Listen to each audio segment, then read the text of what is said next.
Oh, hold on.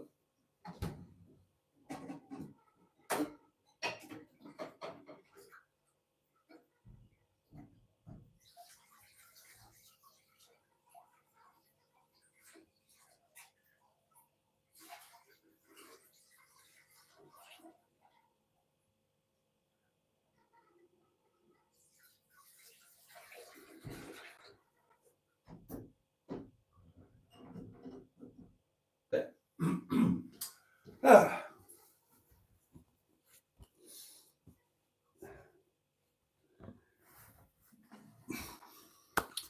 Well, good evening, my little walnut whips, and a very warm welcome indeed to Monday Night Live. And thank you so much for joining me. And I'm delighted to be here with you for 2 hours of community, togetherness, goodness, and just general joy. Because, yes, over the space of the next 2 hours, we are going to wave away Monday and welcome in Tuesday. And isn't it lovely to have all of that time, to not be rushed? So we've got all the time in the world tonight, darlings. I am sodding off at midnight. I'm knackered and I've got a big day tomorrow. But we can talk about all of that coming up. So over the space of the next 2 hours, I would love to hear how your Mondays have been. We all need to know what you've been eating, natch, and anything else that you want to talk about. I've got a couple of things to tell you. What? I should cocoa. I should rub a dub. Well, I'll get to the foot of our stairs. And we are going to be spending these hours in the company of our lovely friends, our his and hers matching pair of highly powered hedgehogs of truth. What else have we got? No action for 2-ton Ted the Tenting Tin or the Netty Petty Piss Pot. However, Sean's box, of course, is going to get a right old pounding. And above all, we are blessed with the community portable electronic telephonic device upon which you could, and there's no excuse for not doing it, and somebody already has, leave a voice note. And tonight, I'm going to play them as they come in. So, voice note, here we go. Mr. Boaty, where are your nibbles? Because I thought you said Monday was going to be nibble night. Yes. Oh, don't say you've forgotten, you twat.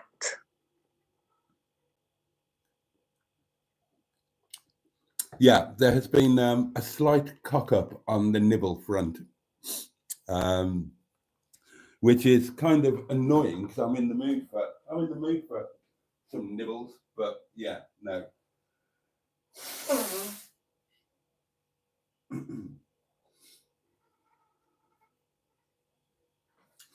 It's been a busy old day today, darlings.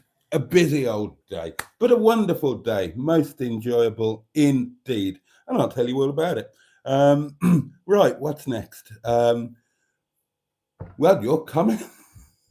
I suppose I should say hello to you. Yeah, no nipples. Apologies for that.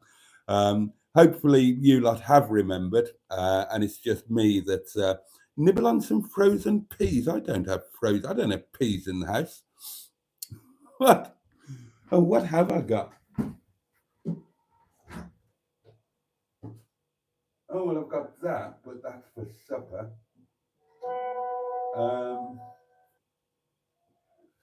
Yeah, I'm afraid, darlings, it is rather low tide at Nibble Bay. My bad, there will be nibbles next Monday.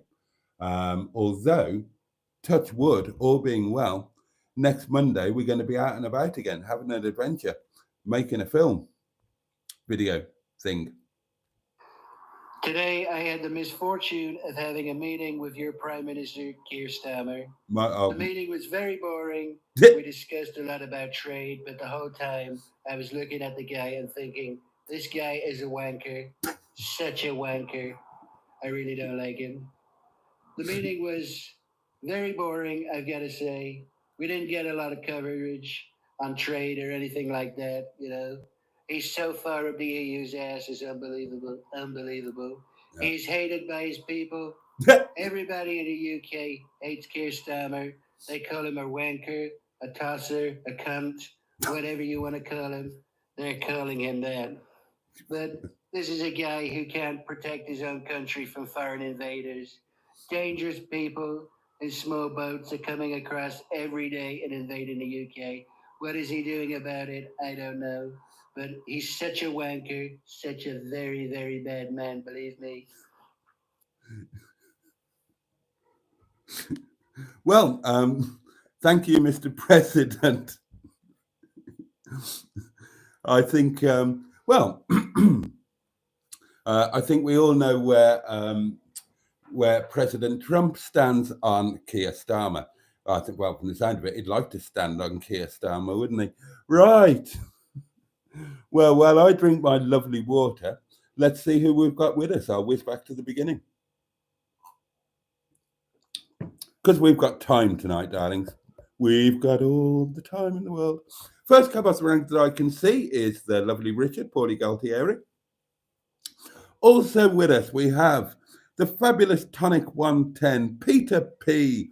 Finston Churchill. The lovely Shelley Denise, possibly with her brother, Shelley the nephew. I still find that funny. Our very own hippie headmistress, the lovely Diane Finley Plimpton.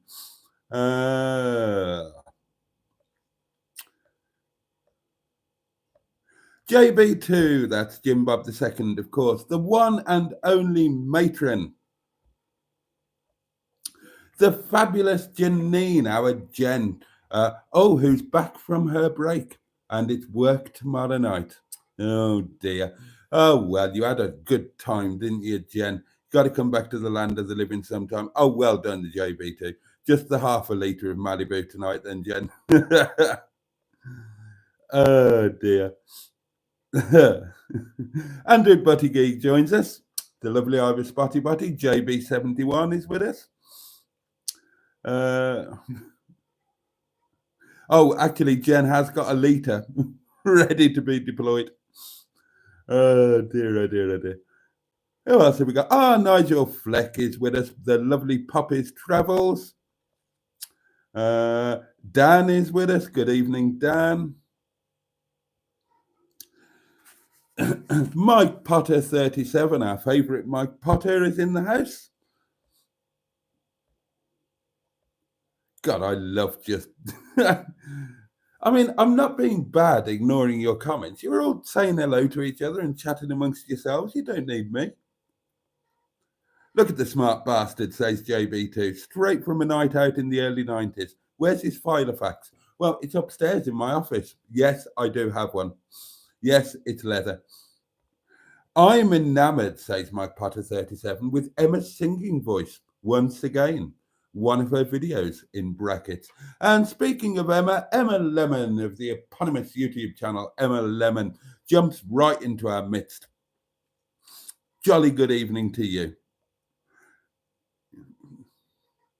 Josh Homan is with us and says that it's good to be here. And as always, it's good to have you. No, I really am starting off at midnight, JB71. I've got to, because I've got an early start tomorrow morning and I'm already super duper knackered. And we've got some food news from, oh, bloody hell, this is ridiculous. This is ridiculous. It's Richard with food news. Guess what he ate? Here we go. Dinner tonight was sirloin steak. He has steak every day of the week with stir-fried vegetables. You lucky sod.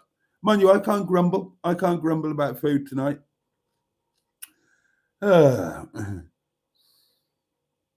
Yes, definite cock up on the catering front, Mark. Oh, good evening, Mark. Bad books.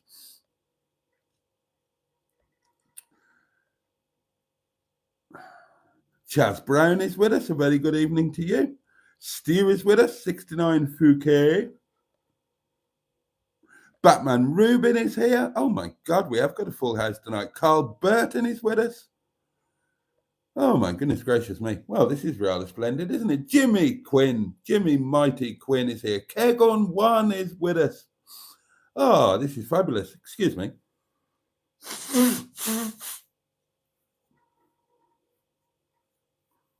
My nose has been dripping like a tap today, darlings. I don't know why.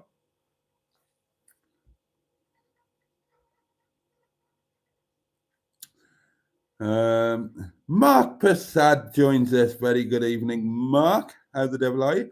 Oh, Pingu Concord is with us. Bum swizzled I am. Are you? Says Pingu. Is it Monday again already, Lord Boaticus? It is, Pingu. It is indeed. Oh, lovely to have you with us. Then there are many more hellos flying around all over the shop.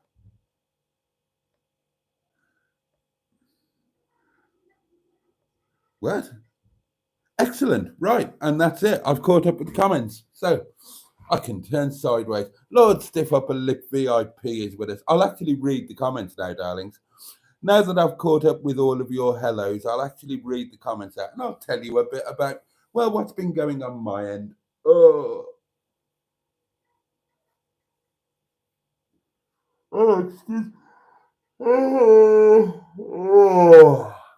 Excuse me. Oh, a Hedgehog of Truth question. I love Hedgehog of Truth questions. And it's from Richard. Hedgehog of Truth, Boaty, what mobile phone did you carry around with your Filofax? Oh, well, back in the day. Gosh, right, you want a mobile phone history? Well, my first mobile phone was it was probably a Nokia, but I think it was branded BT. Way back when they first came out, like the first proper mobile after the ones where you used to have to carry the battery around like a suitcase. Then other mobile phones I had, right, try and do these in some sort of order. I had the banana phone, that was a Nokia, wasn't it? I had the Ericsson, I think it was the T28, the teeny tiny one that was like the smallest phone available.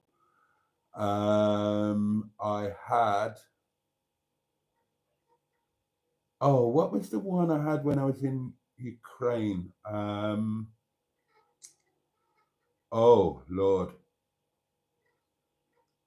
No, I can't remember. But when I really got enthused about mobile phones, I had the Nokia communicator, the flip open one with the big keyboard.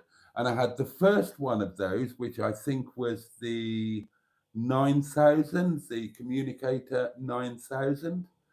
And then I had the one that came after, the slightly smaller version. And I think that was the 9500. And then,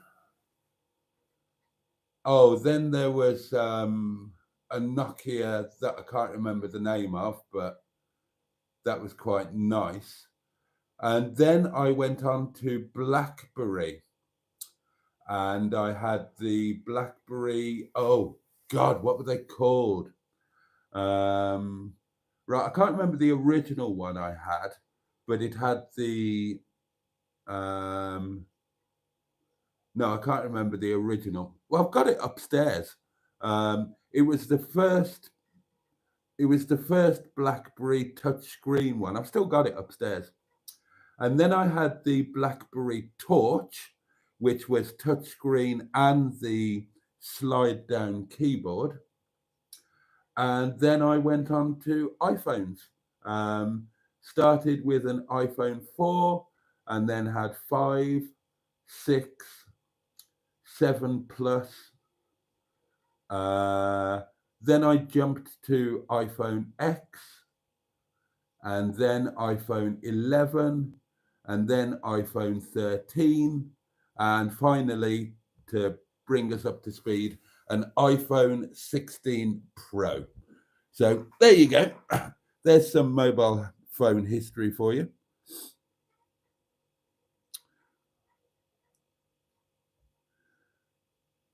Now, where did I get to? Ah, yes, here.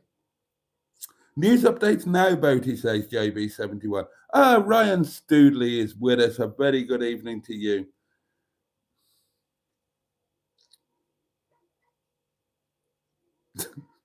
Mike Potter actually has a third nipple and he uses it to prod the like button. 36 likes. Thank you very much.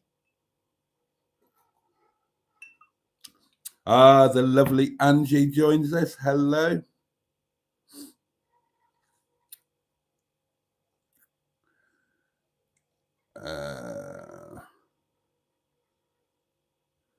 Back in the day, Boaty was an international player and lover. What? I can't read the rest of that. And you lot claim cycling chat is boring, says JB2, as we have to listen to a mobile phone history.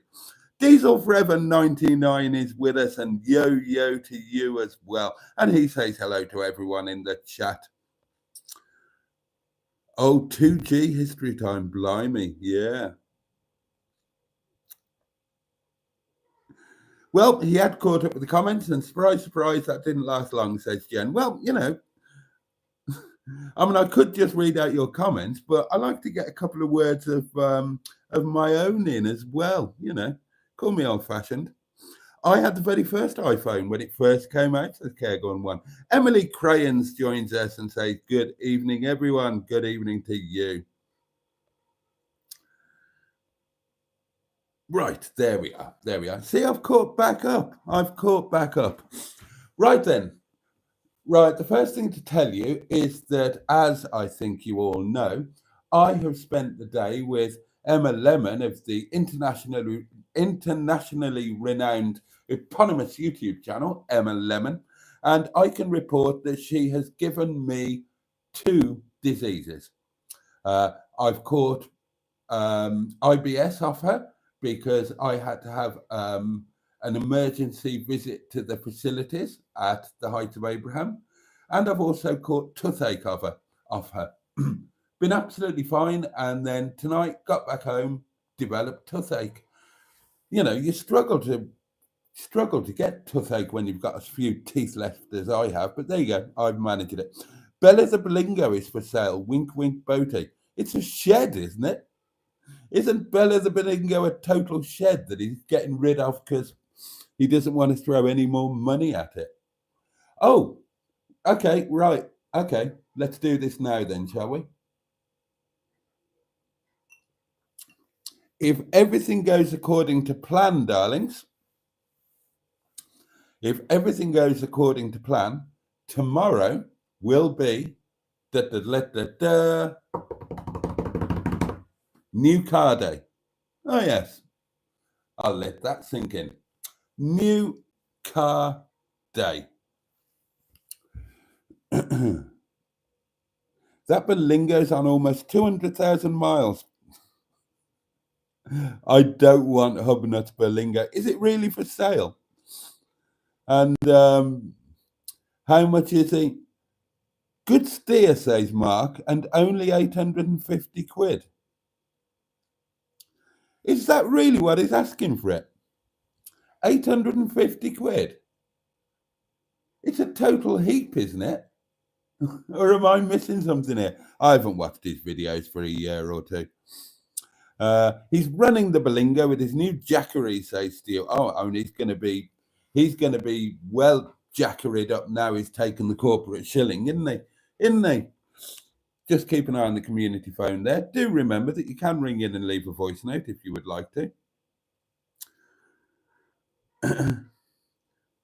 Oh, Marlene is with us. Hello, and hello, Marlene. How kind of you to join us. Now, you've not missed a thing. We were just killing time until you got here. But welcome to Monday Night Live. Welcome to the community. Finley says Ian wanted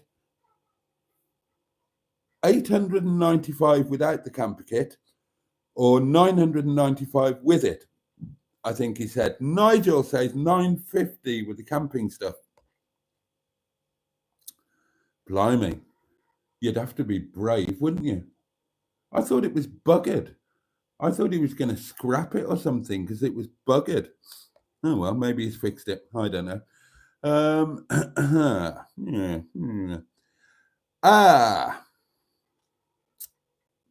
Tonic says, is it a 3008 Boaty? No, it is not.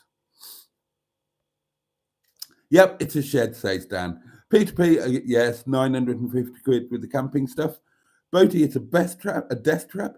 Boaty and Bella, it's got a ring to it, says Andrew Buttigieg. I don't want his bloody Berlingo. Boaty likes his cars with more luxuries than an orange box. I do. Nigel says you do get rust on the front wing with it, though. Is it a Peugeot, Boaty, asked Peter P. Yes, I can confirm it is. It is a Peugeot.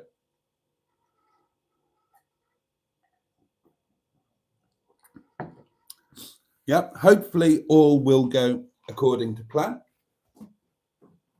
We will see what tomorrow morning brings. What else have I got to tell you? Well, yes, obviously,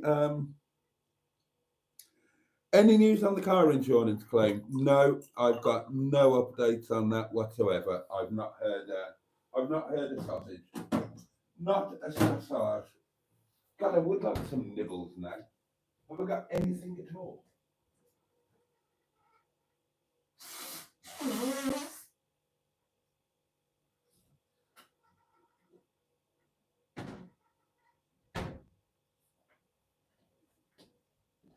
No, the cupboards are bare, darlings. The cupboards are bare. Pingu says, Boaty, I enjoy your cycling stories. That's not in the live stream. That's a comment on something or other. It's a comment on last night's live stream. Boaty, I enjoy your cycling stories. 1,000,000 times more interesting than finding out what people have had for their dinner. See? That's you lot told. Is it a 207, asked Peter P? No, it's not. Is it a 406, asked Mark Prasad? No, it's not. Nigel Flex says, new car day for me this week as well. Not copying at all.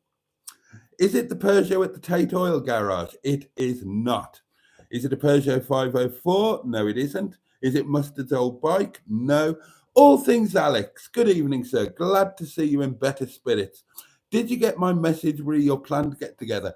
Honestly, I thought it was there. I haven't read it yet. I haven't quite got round to catching up with my messages yet. Emily Crayon says, is it a Peugeot 206 diesel? No, it's not. There were. Me and Emma and little Lemonn, we went to the pub tonight and there were scampi fries in the pub. Niska is with us. Hey, hey, hey. Finley Plimpton says, is it a 107, Boaty? It is not. 104 people watching, darlings. We've breached the 100. Good evening, Niska. Josh says the cycling stories are good. Thank you, Josh. Niska says, is it a 607? No, but I would love a 607. Oh, God, I forgot about the 607. Oh, a 607. Are there any for sale? Let's have a look. Let's have a look on the old eBay.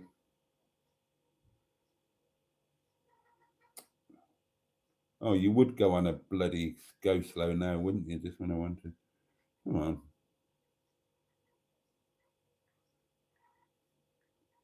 Peugeot 607 in cars.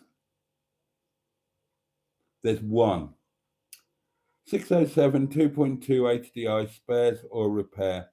675 quid. I've forgotten what they even look like. Oh, it's a fair sized lump, isn't it? Quite handsome in its way. What year is that one? 52 plate. When did they stop doing the 607?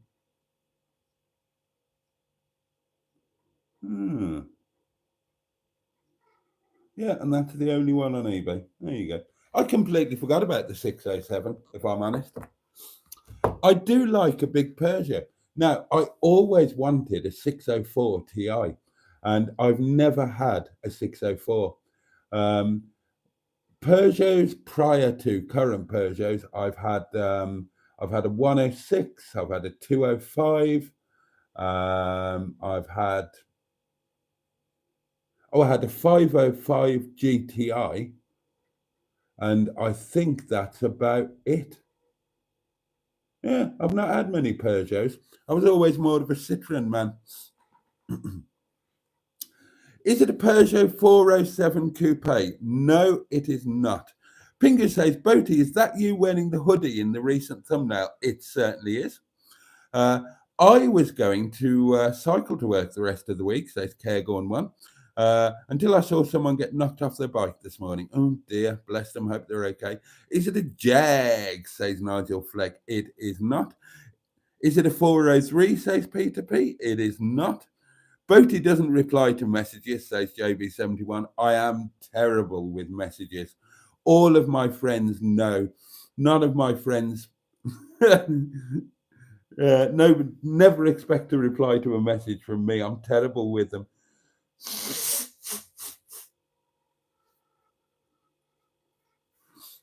I really am awful. What did Shania Twain say when she saw Boaty's new car, says Angie? That don't impress me much. Oh, very good. We see what you did there. Hedgehog of Truth question from Pingu. Boticus, have you bought a Peugeot cow? No, it's not a cow. Oh, Sherry is with us. Hello, all. Hello, Sherry. So Emma and Little Lemon are out to dinner. I don't know what Emma and Little Lemon had for dinner. It was still up in the air when I left them.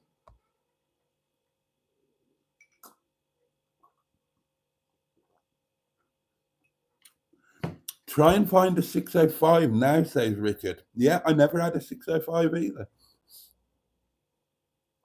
John's in 1970 is with us and says, Heidi hi campers. Heidi hi to you. Tonic says, is it a Reliant Robin? No. Is it a 205, says Niska? No. Richard says, is it a 307? Yes. Yes, it is. Are you still taking the antihistamines? That should help the sniffles. No, I ran out of them and I haven't replaced them. Little Lemon ate his lunch for his dinner. Right, okay. That pizza went down the little red lane, did it? What about you, Emma? Peter P says, is it a 307cc? Yes, it is. Would you like to see some pictures, darlings? Now, the deal isn't done yet, but might be done tomorrow morning. Let's see if I've got pictures on this one. Let's see if they're transferred. They might not have. Oh, yeah, they have.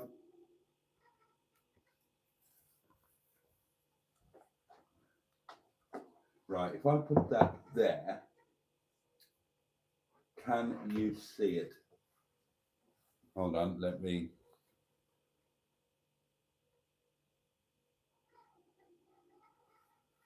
Oh, you can kind of see it. What about if I move it a bit closer? Can you see it better?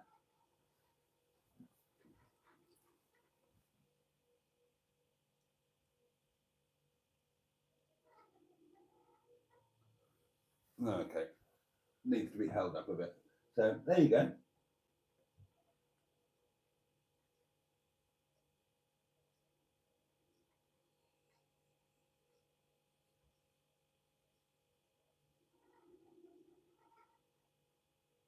Roof down.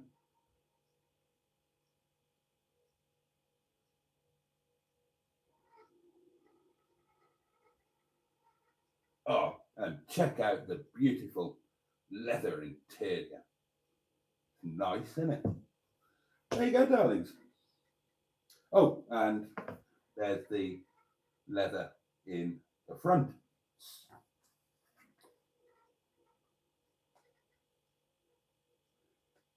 So, depending on what happens tomorrow morning, that might be the new set of wheels.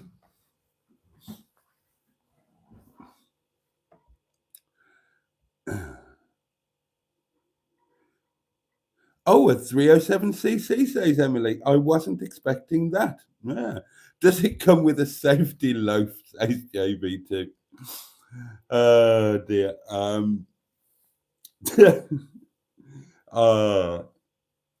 I will add the safety loaf. The 1.6 petrol is the preferred 307 engine, says Richard. Not with me. Andrew Buttigieg says blue, very nice. It is indeed blue. John's in 1970 says, does CC stand for Camp Camper? Emily says, oh my God, it's gorgeous. I love that Boaty. Mark says, Boaty, nice wheels. Cairgorn 1 says, looks all right. Nice colour. Emily goes on to say, best looking car on the fleet, or it will be. Nah. Angie says, personally, I'd enjoy the visual of Boaty in a Fiat Uno Turbo. Blimey, a Fiat Uno Turbo. There's a blast from the past, isn't it? It's got a long nose, says JB71. Hairdresser's chariot, says Nigel. An aftermarket safety loaf, says Matron. Little Nettie, says Niska. It's not beige leather. It's kind of ivory leather. All Things Alex says, that hedgehog has the cold, dead eyes of a killer. I'd keep him out of your bedroom at night. Oh, Hedgie, don't you listen to him. You suckle on my teeth. There you go. Looks very smart, says Richard. Love the colour. What engine is it? I will tell you now. Is it a hairdresser's car, says Batman Ruben? Fingers crossed for you, Mr. Boaty, says Jen. It's not silver or grey, says Mark. No, it's not. It's blue. Peter P points out that CC stands for Coupe Cabriolet. Check out all of the electrical doings, says Pingu. Known to have many issues with the 307cc. Yeah, I know. I know. The electric roofs always go.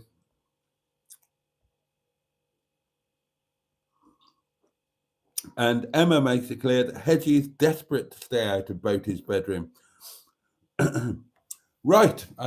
Okay. So the car it's a 307cc, as you've all correctly pointed out, and specifically it is a 2-litre HDI SE Sport. So top of the range, in other words, with all of the top of the range doings. So 2-litre turbo diesel engine.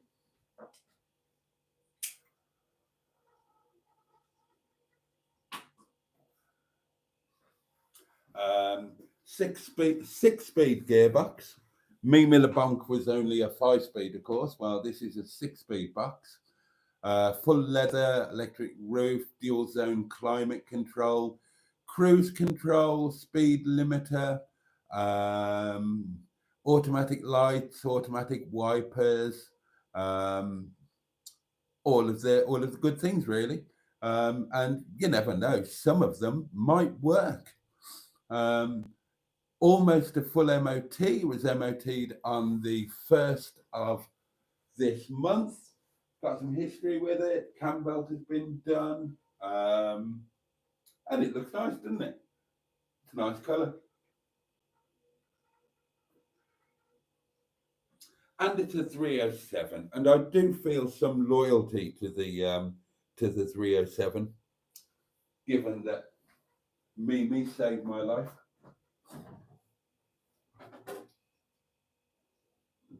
Now, pardon me, I'm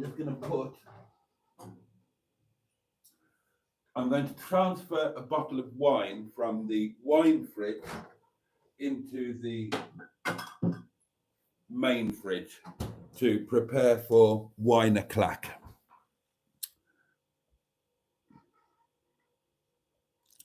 Probably best, says Pingu, to strap a fresh loaf to your head for each journey, so you'll be safe in any car that you drive. Well, that is the dodgy thing, isn't it? With no roof, the loaf of bread will just fly out of the car completely. Oh dear. No, the Audi TT, the Titty, is the hairdresser's car, says Jen. And yes. Oh, Bella is withdrawn from sale, says Finley. Beautiful car, says Sherry. Well, I thought the two were staying with you. Which two? Hopefully a future classic, if we have a future, says Richard. Oh, well, that's cheery. I do say my favourite colour is blue, says Jen, but never had one as yet. I'm quite excited by that car. I think it looks nice.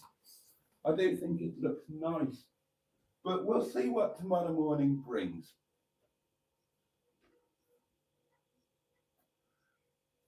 Because it's not a straightforward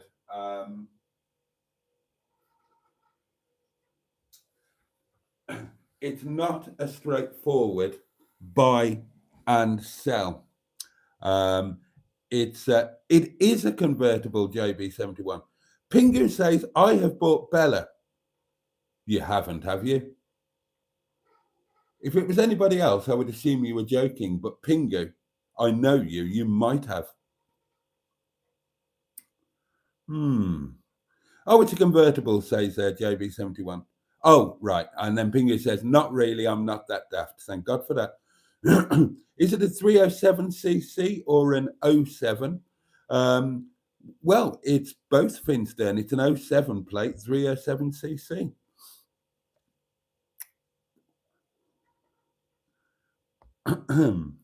So, yeah, it's... yeah, but it's not a straightforward buy and sell. It is. It would be a swap type deal. So you know how that works. You each need to see each other's cars and thrash out a deal, see if any money has to change hands, that sort of thing. So we'll see what tomorrow morning brings. The plan for tomorrow. Well, I mean, let's talk about, today has been absolutely lovely. I'm going to have to blow my bloody nose again. This is a pain in the bum. I mean, I would get some more antihistamine, but I don't think they made any difference. I think I'm just going to have a permanent cold for the rest of my life. Oh, dear me.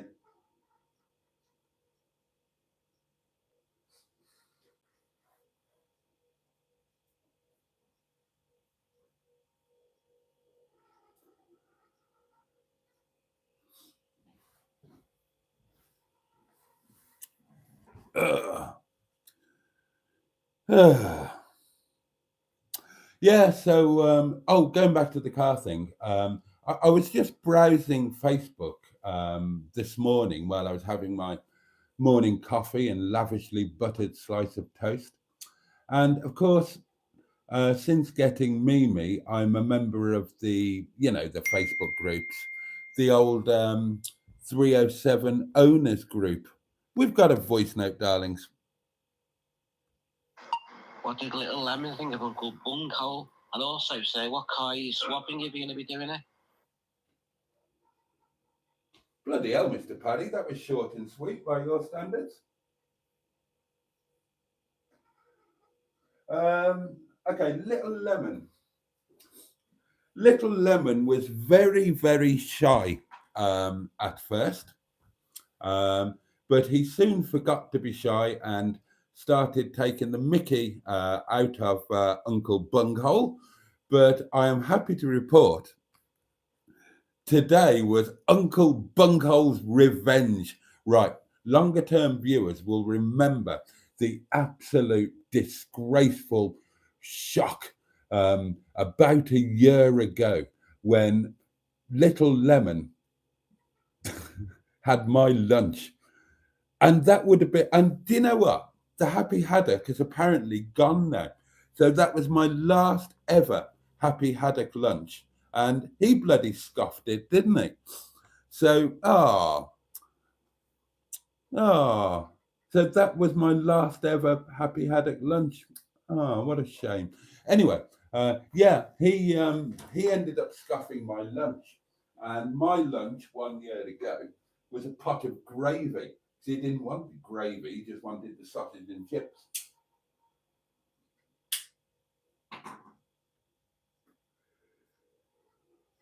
But I can report that Uncle Bunghole got his revenge today because I ate quite a sizable quantity of Little Lemonn's lunch. I did. I had half of his chips, all of his salad, and they tasted all the better for being his. Revenge is sweet. So poor little Lemonn has not had the best day. Because very sad, not only did he lose half his lunch, there are some fabulous playgrounds. We've been to the Heights of Abraham today, if you didn't realise. I'm sure you all did. And you'll all have seen a video in the Facebook group and all of that kind of thing. And there are some great playgrounds up there. And he was on a climbing frame. And, well, he fell off it and broke his fall with his face. So poor little Lemonn is going to be bruised up to the max tomorrow. And yeah, the poor little sod. He took a tumble from the top of quite a big climbing frame and landed face first into the bark chippings. So he got a gob full of bark and crap. And he got, you know, some cuts and whatnot around his face, and there's going to be bruising and I mean, you know, it was a cloud. There's nothing worse than seeing a child hurting himself. So that was an awful thing, a definite cloud, although there were a couple of silver linings. One was that the man who he fell nearest to was a fireman. So Mother Lemonn got to Perth. And the other was that after the park medical staff, first aiders, gave him a very thorough checking over and, you know, put an ice pack on his neck because he fell and twisted his neck awkwardly and all of that. We got 3 ice cream vouchers. We got 3 free ice creams. He got one for being a brave boy after his fall, and Emma and I got one for presumably not suing the Heights of Abraham for, I don't know, letting kids be kids and climb about and potentially fall onto a relatively soft surface. So, yeah, poor little Lemonn. So he might look a bit of a state on tomorrow's video, bless him. I don't know if the bruising has started to come out now. No, he's fine.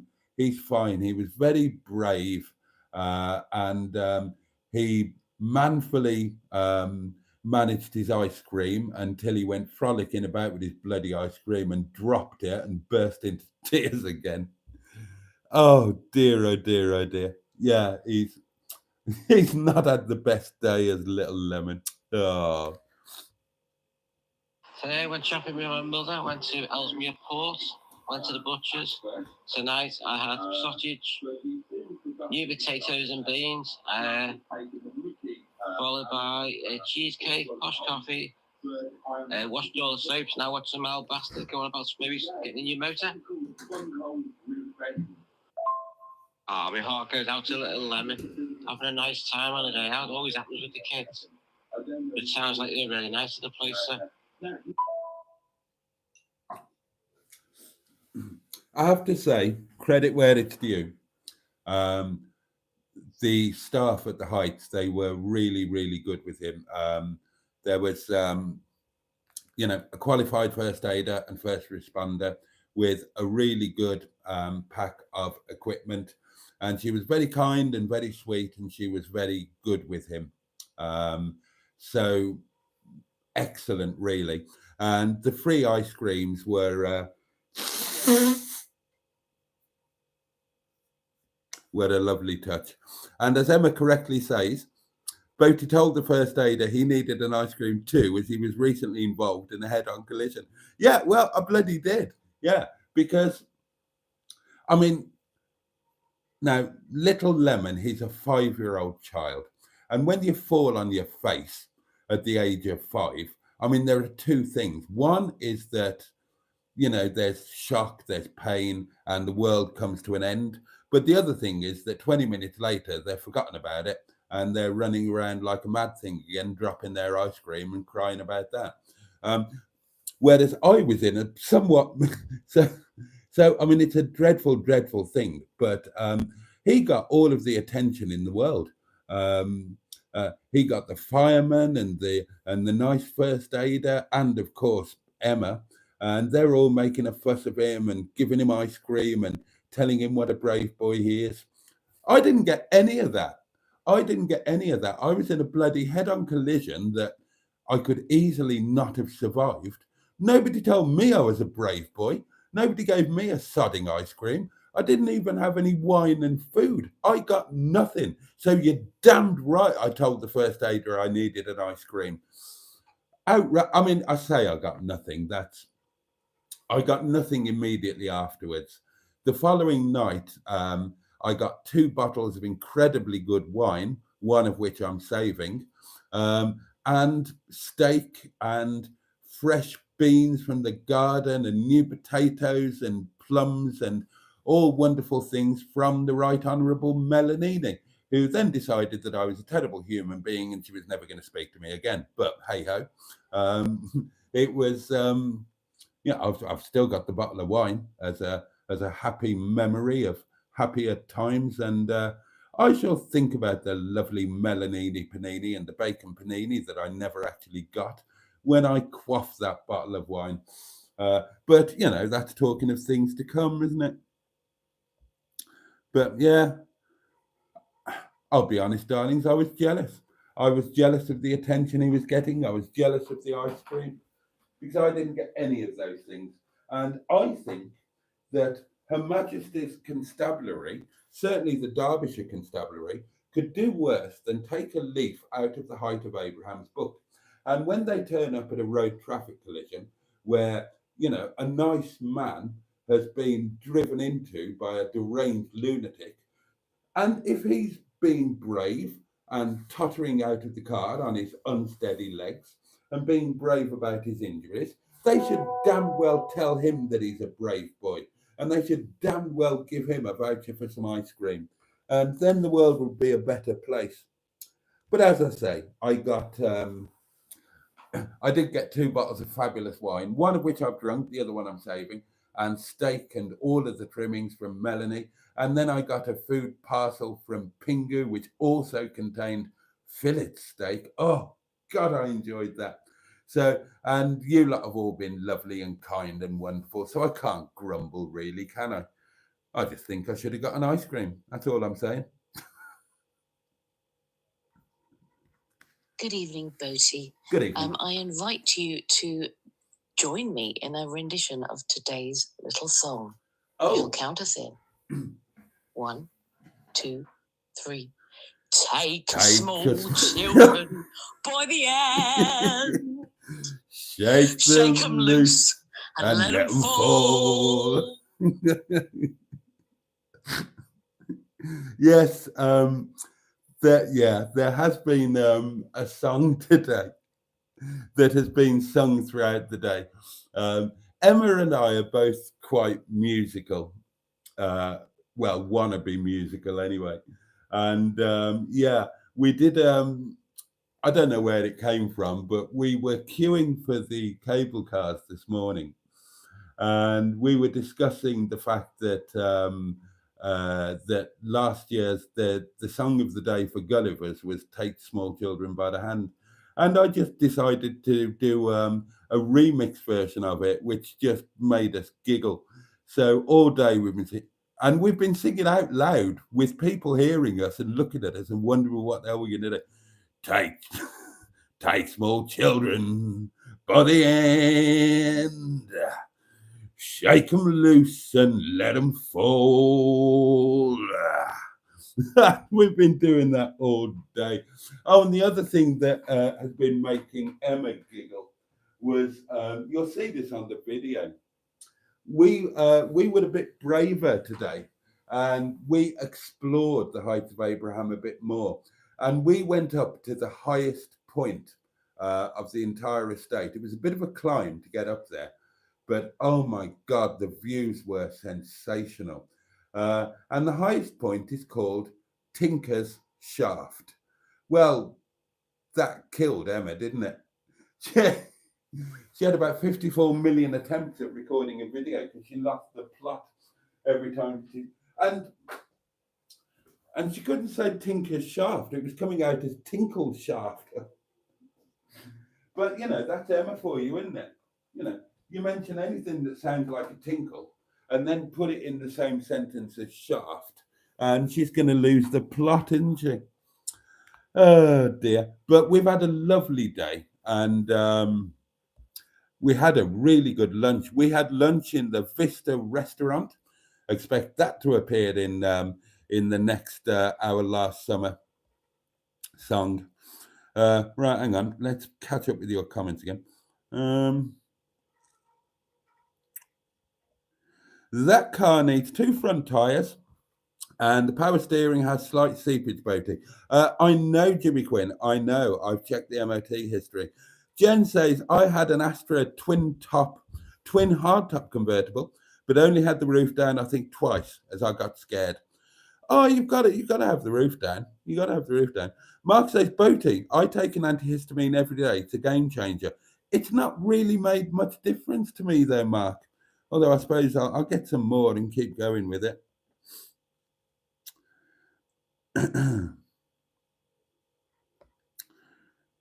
Parry comes to the point, says JB71. So, yeah, I was telling you about the car. So this morning I'm having breakfast and I'm idly flicking through Facebook. And I'm in the 307 Facebook Owners Club groupie type thing. You know the type of thing. And somebody was in there, put the pictures that I nicked of their car up and saying, would anybody be up for swapping this? I really fancy an old camper van. So I thought, oh, that makes sense, doesn't it? So, pinged him a massage and he's coming round tomorrow morning.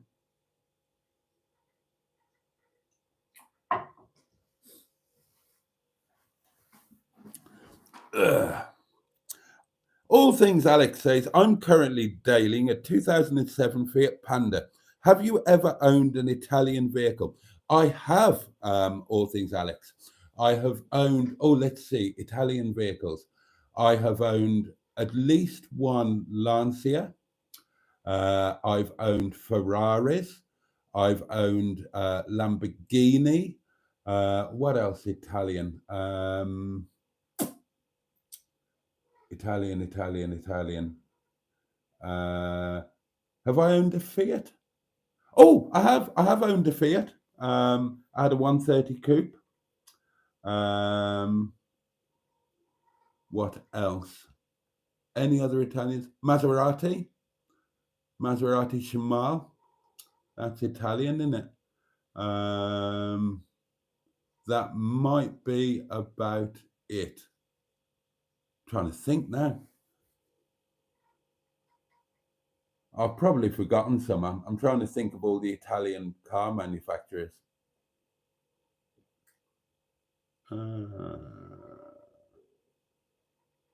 Can't think of any more off the top of my head.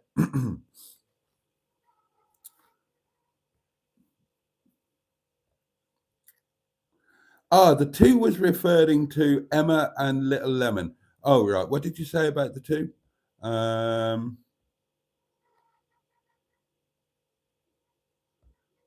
Forgotten what you said now. I've got a terrible short-term memory. Oh, I thought the 2 were staying with you. No, they're not staying with me. They're not staying with me. If Emma's on her own, then she stays with me. But if she's got Little Lemon with her, then she stays at a hotel. And, would you really want a drunken Boaty under the same roof as your 5-year-old child? I suspect you wouldn't. Oh, it's almost 1 o'clock, darlings. That's come around quite quickly. I'm looking forward to it. You know what it was really? Boaty was jealous of the fireman because the gay part of him was coming out. Really? I thought you'd never get rid of Nettie, sir. I thought that was like a member of family. What's meant you thinking about ditching it now, sir? Right. Hang on, I've seen these. Oh, right, that's where I got to. Ah, right, yes. Yes. Boaty still holds a grudge against a child, says JB71. Look, I'm a big, I have been a parent. Children, I believe that children are the future. Teach them well and let them lead the way. Show them all something that they've trying to hide. Give them a sense of pride. Let them, I don't know, wave a flag about or something, and let them remind us how things used to be, when we put them up chimneys and down mines and things. So, but at the end of the day, a lunch is a lunch, and he ate it. So, yes, I did hold a grudge. And yes, I enjoyed getting my own back today. I enjoyed every chip of his that I ate. And it's so easy to fool children, isn't it? That's the wonderful things about 5-year-olds. Oh, Jake, look at that. The head turns, boom, 2 chips, 1 fork, sorted. God, they were good. Oh, those chips off little Lemonn's plate were the best chips I've ever eaten. And guess what? Sometimes it's not enough to just draw even. Sometimes you need to go 1 ahead. So I'm going to steal his lunch tomorrow as well. You see if I don't. I like Emma's new hair colour, says JB71. So do I. Oh, no, little Lemonn, is he okay, says Andrew. He's fine. He's a kid. They bounce. But, yeah, I mean, bless him. Your heart breaks, doesn't it, when... I mean, you'll all have been there with your own kids or with grandchildren or with friends' kids or with nieces and nephews, and your heart just breaks and you just want to take their pain for them. And I didn't see it. As it happens, I was away having my emergency poo. I had to have an emergency poo. And I've blamed Emma for giving me her IBS. But oddly enough, that's the second time at the height of Abraham where I've had to have an emergency poo. Now, you know me, darlings, I've got strange toilet syndrome. I never poo away from home. Not in a public toilet. Anyway, a hotel room, yes, absolutely. Well, in the bathroom part of the hotel. But I don't do public lavatories. That's the second time at the height of Abraham. So maybe it's something to do with them. So I was actually having my emergency poo when the accident occurred. And when I went back, he was being tended to by the first aider, and Emma was being tended to by the fireman. Now, I'm not sure why the fireman was cuddling Emma and stroking her, and why Emma was saying it hurts here and putting his hands there. But, that's none of my business at the end of the day. So, yeah, I didn't see it happen, but Emma obviously did, and it's a heart-wrenching moment. But as I say, kids, they just kind of bounce back, don't they? Bless them. And 20 minutes later, he was fine. He had his ice cream and he was running about. And all was well until he dropped his ice cream. And then, of course, the end of the world came again. And on that note, darlings, it's wine o'clock.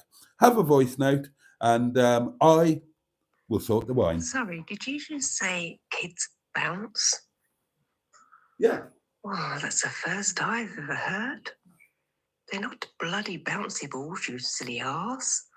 They are. But anyway, just pound that bloody box like a twat you are.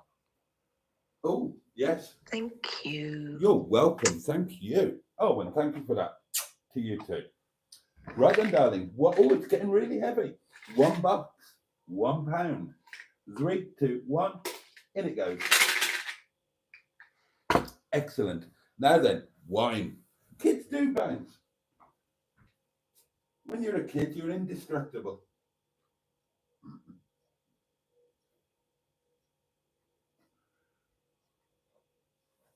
And the thing is today, now this is something that I noticed. It's a generational thing. And it's a good thing on the whole. I think it's a good thing. But little Lemonn was getting all of that attention, and the first aider was doing all of the correct things, checking his fingers, toes, checking the circulation, checking this, checking that. She was very good, very professional, very kind, sweet, and very thorough. But of course, Jake's getting all of that attention, and you kind of, when you're a kid, I think you kind of play up to that, and you think you're more badly hurt than you are, where his prime instinct was probably just to get back onto the climbing frame when it had the, the initial shock and whatnot had worn off. Now, obviously, in this day and age of health and safety and all of that, then, and we are a litigious society now. So the park has to do all the right things, check him over, create an accident report, give him an ice cream, etc., etc.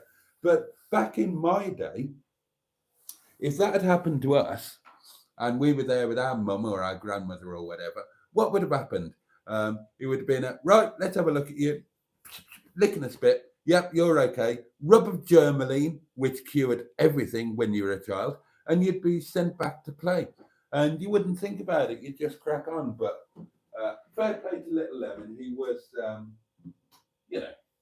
he's only 5, and he was a very, very brave little chap. And I have to say, he's turning into a cheeky one. He is turning into a cheeky one. But once again, he was impeccably behaved today, and genuinely a pleasure to be around. And if I may say so, Emma, a credit to you and your parenting technique, if you'll forgive me for saying so. He's a lovely little lad, bless him. You know what kids are like, they can be little swines. And Jake is just lovely, and he was really well behaved, and he was patient, and apart from falling on his face and losing out on his lunch, he had a pretty good day.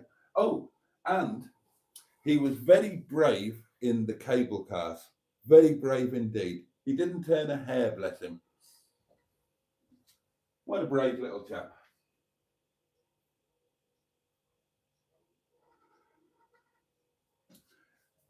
He was a bit knackered by the time we got to the pub, and he was falling asleep in Emma's arms. And Emma's Arms isn't the name of the pub, although it would be a good name of a pub, wouldn't it? Right, I'm looking forward to this. Cheers, darlings. Your very good health. Bottoms up if you're lucky lads. Up yours if you're lucky ladies. And above all, to each and every one of you. Turn the box the right way round. Get stuffed.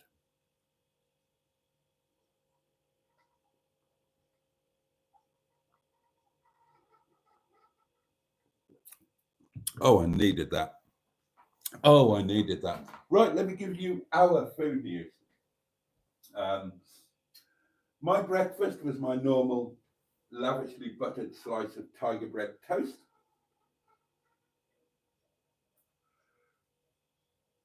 Emma and little Lemonn had a premiere in breakfast buffet. And then for lunch at the Vista restaurant, and lunch was really good.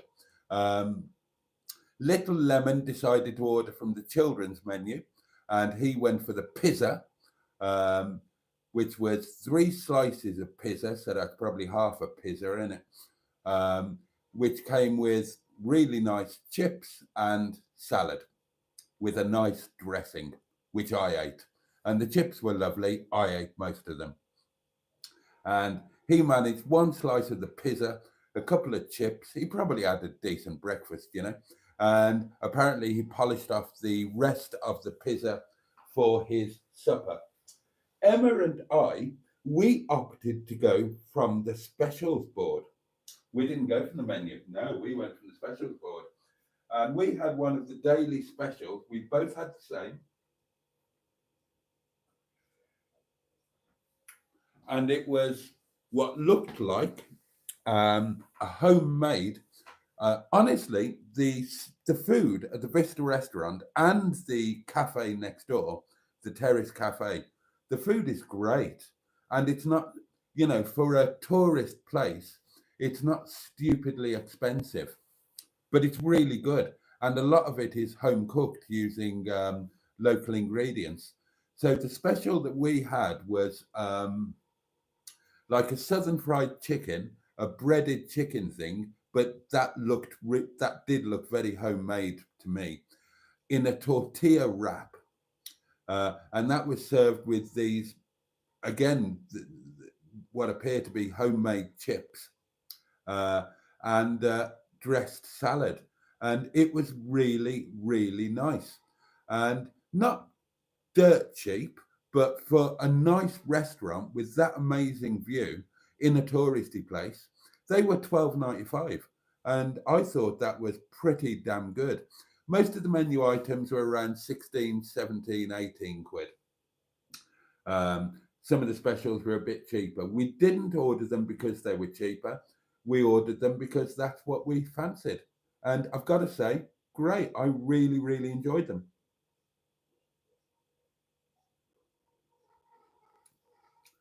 I mean, to be honest, when you give me a view like that, then you could pretty much give me any old crap to eat, and I would thoroughly enjoy the experience. But no, the food is genuinely pretty damn good there, I have to say. Oh, and the staff are absolutely lovely as well. All of the staff that we encountered, every single one of them were fabulous today. You know, over and above, not just, yep, that's somebody doing their job properly. That's they're professional, polite, friendly. Every single one that we encountered was a little bit over and above. So I think that's probably credit to the place. They must treat their staff well for all of the staff to be like that. It's been a lovely, lovely day. Oh, and the restaurant is licensed. And we did explore a bit more today. We went right up to the top. Next time I go, which might be on my own, maybe with somebody. Next time I go, I'll go up on the cable car, but I'm going to walk down, because I didn't realize this.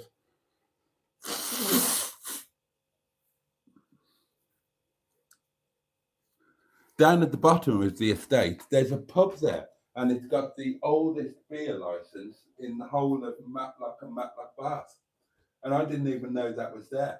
So next time I'm going to walk down, nip into the pub, and walk down the rest of the way. I've never done that.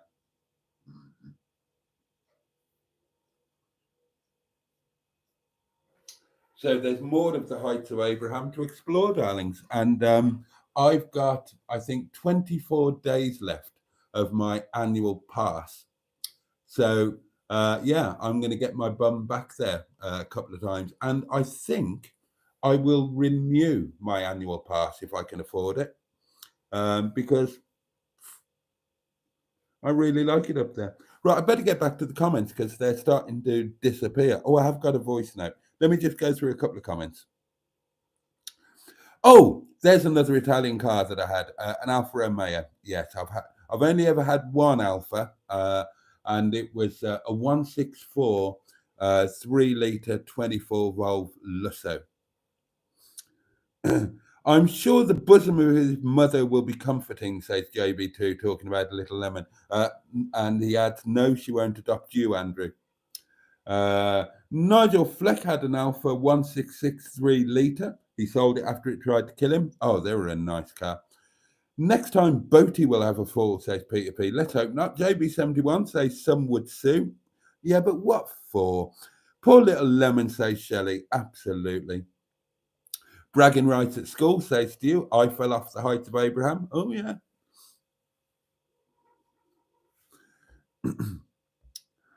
Classic Uncle Bungholes, says Peter P. It pretty much is.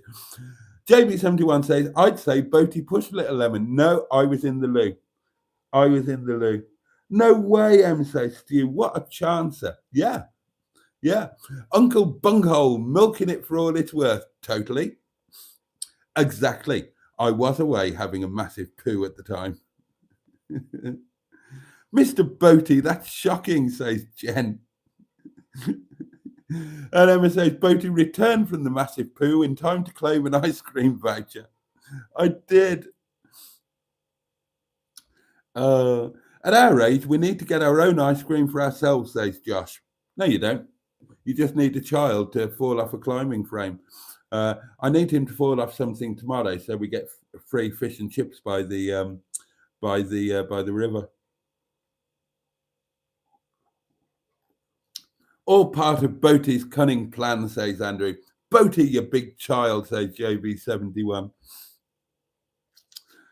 Mr. Whippy, the first responder. Pingu's confused. Boaty's massive poo knocked an innocent child off the climbing frame.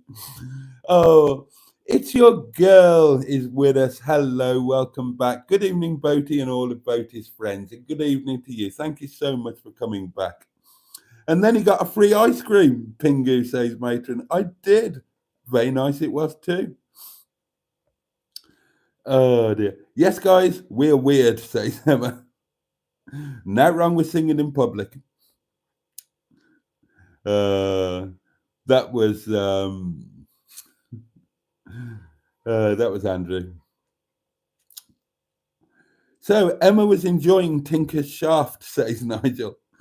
Sorry I'm late on the live, says It's Your Girl. My grandbabies were full of bounce and didn't want to settle down for the night. Oh, well, we know about that.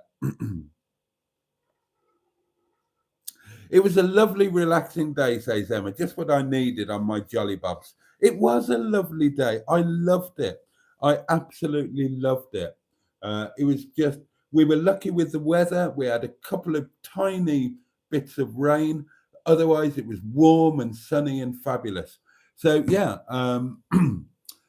because of the circumstances I outlined, we met up at the railway station, Matlock Bath. Walked to the cable cars. There was a queue. It's school holidays.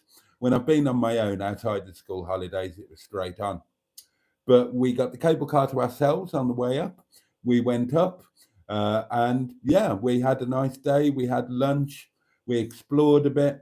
We did plenty of walking, plenty of climbing, knackered ourselves out, exercised some muscles. We went up the tower. The first tower I've been up since Stacey Solomon's nipple. We didn't get drunk, unlike when I went up Stacey Solomon's nipple. Got drunk as a lord up there. And yeah, it was a fabulous, fabulous day. Really enjoyed it. Have a voice note, darlings. I just want to ask, because you've said it quite a few times on your vlogs, pizza. What language is pizza? Because we say pizza. Pizza. So I'm, pizza. No, Mr. Boaty. Oh, jeez. Twatty to you.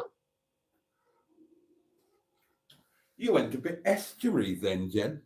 You went a bit estuary. Pizza. Pizza. No, it's pizza. It's pizza. And what language is it? Well, it's pseudo-Italian, isn't it? But pizza. It's Pizza. Pizza. How else do you want me to pronounce it? Yeah. Little Lemon had pizza. Be careful on the fireman's pole, advises Cairgorn 1. The tooth is on and off, says Emma. No pain all day, but needed pain relief about an hour ago. So did I, Emma. God, no, it just suddenly started out of nowhere.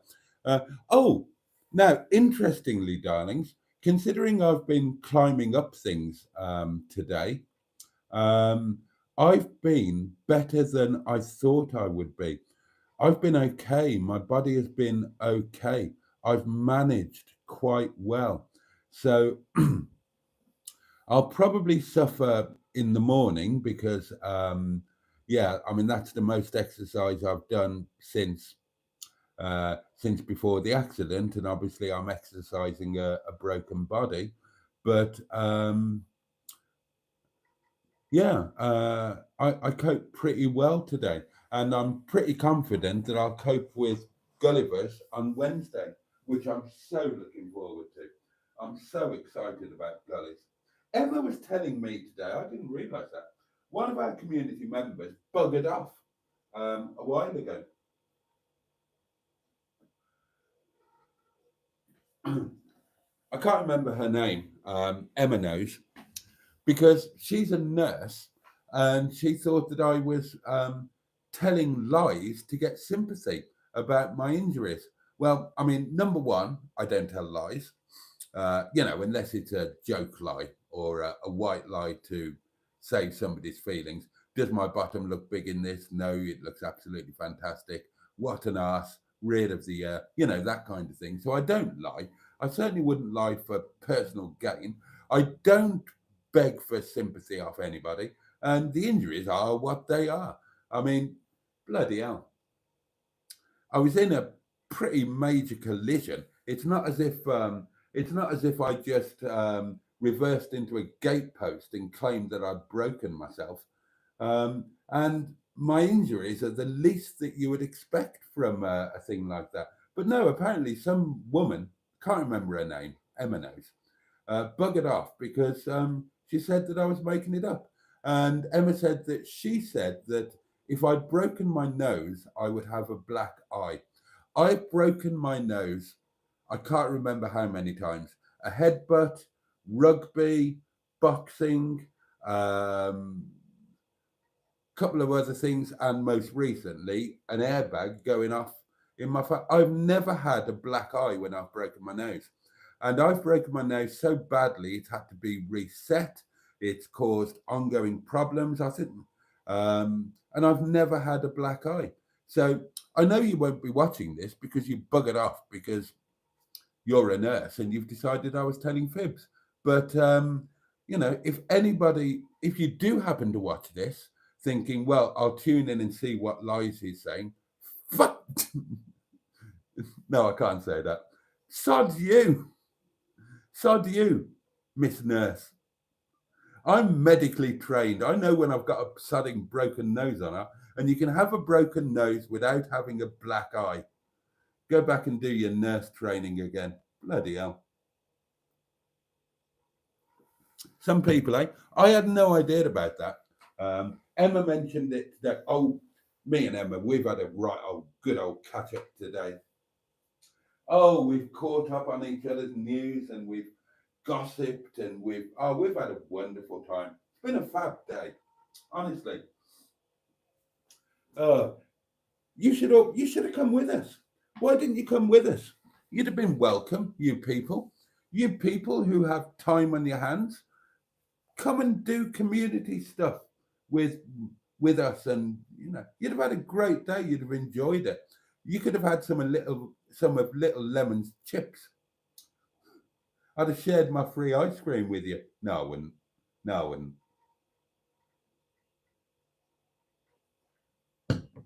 Oh, and if you would like some more details on the free ice creams, I had just vanilla in a standard cone. Little Lemonn had mint and chocolate chip in a rainbow cone, and Emma had what was it?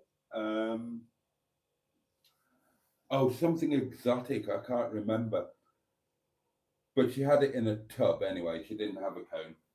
She had it in a tub with a spoon. Oh, wine burp. I do apologise.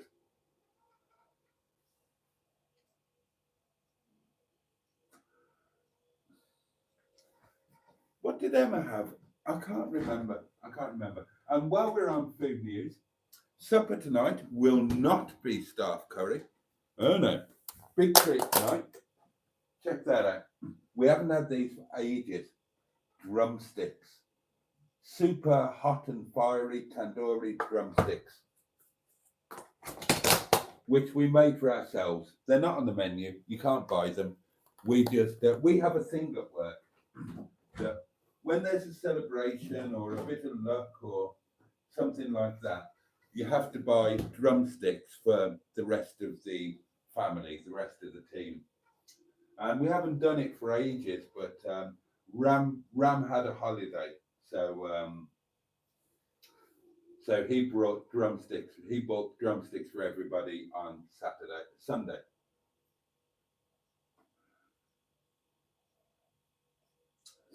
And I will be having them for my supper with some dressed salad. So it's a double chicken and salad for me today. Had it for lunch. I'm going to be having it for supper too.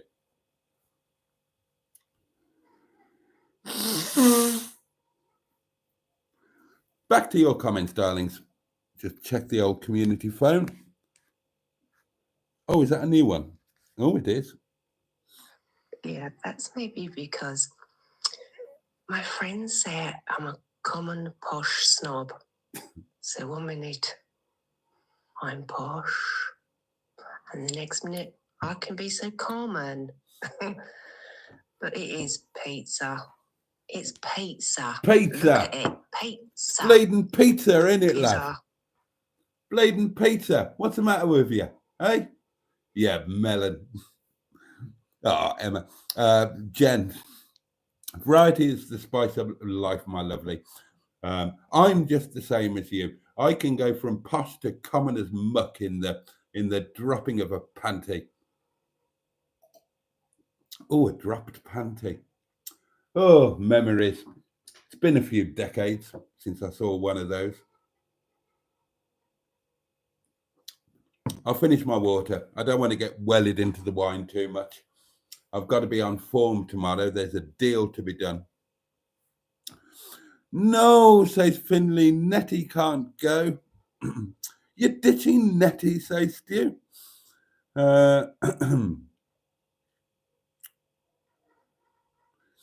I think the tough thing is spreading, says Jen, as my gold cap is now hurting me. Oh, bugger. I haven't got an appointment till the 22nd. Bugger me. Well, you keep inviting people to. You can't be getting rid of Nettie, says Kergon One. Boaty, didn't you own a Lamborghini Diablo SV? No, I never had a Lamborghini. I never had a Lamborghini Diablo. I've only ever owned one Lamborghini, and it was a Series 3 Espada, which is my favorite Lamborghini. I mean, you know, I'm a kid, had it on my bedroom wall. I do love a Countach, or a Countach, however you want to pronounce it. But I don't fit in a Countach. I've driven them. I'm not comfortable in them. I don't fit in them.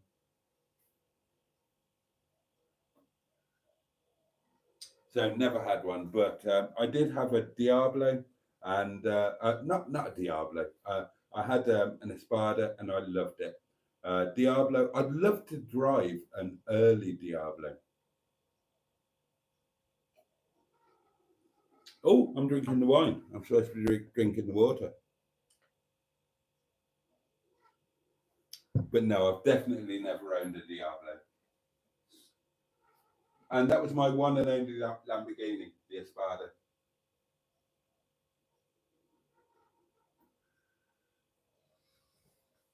God, it was a fabulous thing as well. It was a fabulous thing. Where did we get to? Oh, Kergon saying, you can't get rid of Nettie.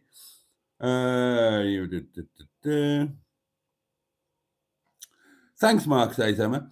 That was pre-Little Lemon's accident and pre-Boaty's poo. And he was still, oh, I can't read that. Outrageous.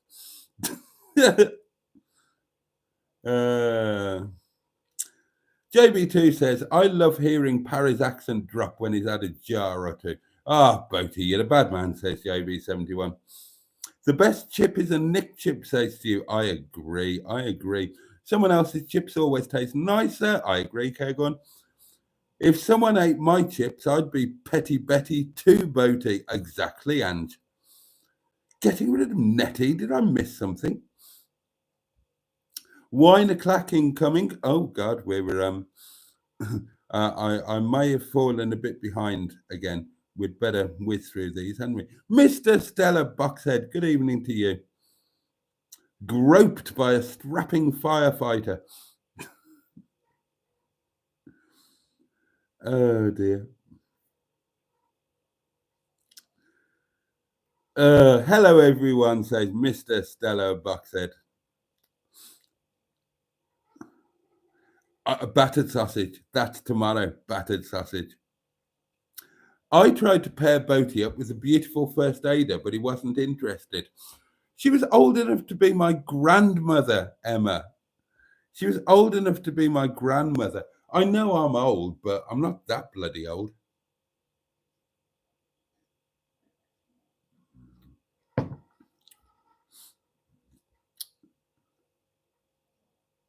Oh, yes, you're welcome.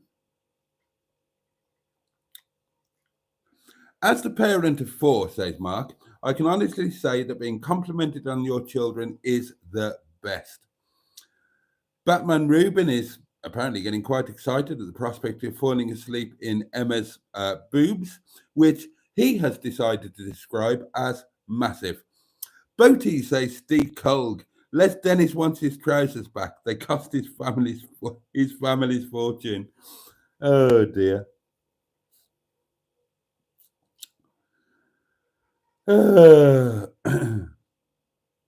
Boaty, maybe it's the cable car rides that loosen you up, hence the emergency toilet stops. How big was Boaty's poo, says JB2? Our survey said...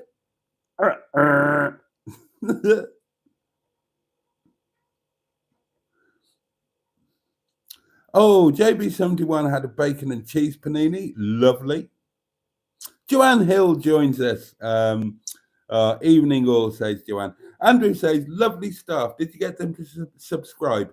Neither of us mentioned either of our YouTube channels even once today, which is, well, it's not like us, really, is it?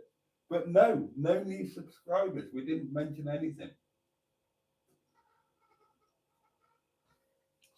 We did have a little joke because we were talking about some stuff while we were watching Little Lemonn on the playground, and there were other people at the table, and Emma suddenly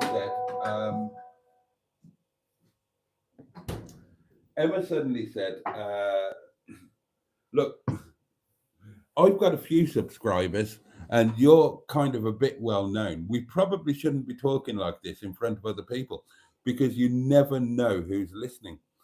So yeah, we shut up. You tend to forget because we were talking about some stuff that if the other people at the table were subscribers to either Emma or myself or any of the people that we were talking about, then they would have got a juicy bit of gossip. So yeah, you have to remember and be a little bit careful. Well, I'm well into the fucking Malibu, so this is my normal voice. Well done, Jen. So I'll just do that because you've heard this before, but I don't think no one else has. They've just heard my posh voice. So here it is, all the others. I'm just a normal person. There you are, relatively. Hello, everybody. Posh snob. There you go. Thank you. Thank just you. Just a twat, Mr. Boaty. Oh, I know, and always will be. There you go, darlings. You have been honoured. That is the real Jen. Boaty, I'm watching your live stream. I'm just wondering what I could do to upset somebody tomorrow. I'm thinking about putting 85% tariffs on Hubnut for all these videos and merchandise viewed as sold outside the United States. Does that sound like a good idea for you? Yes. Works for me, Boaty, believe me. Yeah. And at the end of the day, all this merchandise is made in China. Correct. He doesn't support America or European industry. So No, he I'm doesn't. going to do it. It will be funny, Boaty, believe me. Yeah. Mr. President, I am with you. Yes. 85% tariff on Hubnut. I'm all in favour of that. God, I wish I still lived in America. I'd vote for you. Oh dear, oh dear, oh dear. Oh, this is fun. Nettie has a chemical bug, but she can cope with a boaty log. Well done, Pingu.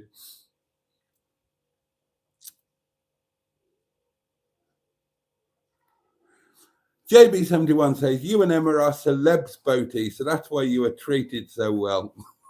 We're really not.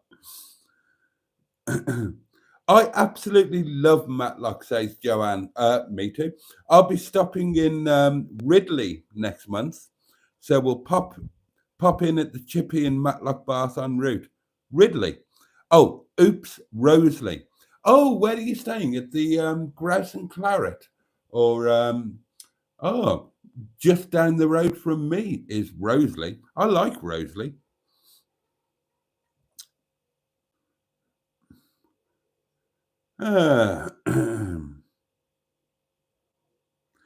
We're popping to Matlock Bath. Oh, Jonathan Fletcher, good evening. We're popping to Matlock Bath on Monday. Excuse me. Always visit Costa's chip shop for a mini fish meal. Best in Matlock Bath for me. Everything freshly cooked to order. Nothing sitting around for hours. Oh, yeah, well, we walked past that today. Boaty, why don't you take Mustard to the Great British Car Journey in Ambergate for some general fun and fuckery? Well, A, he wouldn't go, and B, I'm not a great fan of the Great British Car Journey.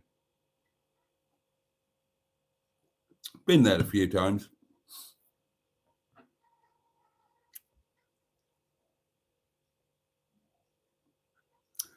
Catching Fake Scammers, good evening to you, says, hi Boaty, did you used to sing in a group or cabaret act? Yes, I did. Boaty likes to change the English language, Jen, said JB71. Pizza's Italian.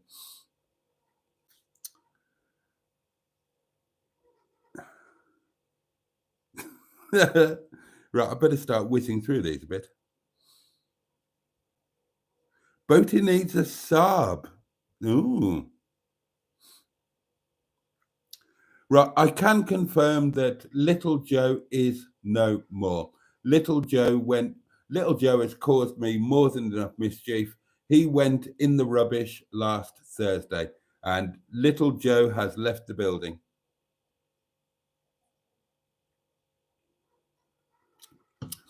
Emma says the lady who disappeared due to skepticism about injuries had previously offered a few times to come around and look after you. Oh, I missed that as well. Oh, so I spurned her, did I? Oh, maybe that's why she got angry and left. Oh, well, oh dear, I apologize for that.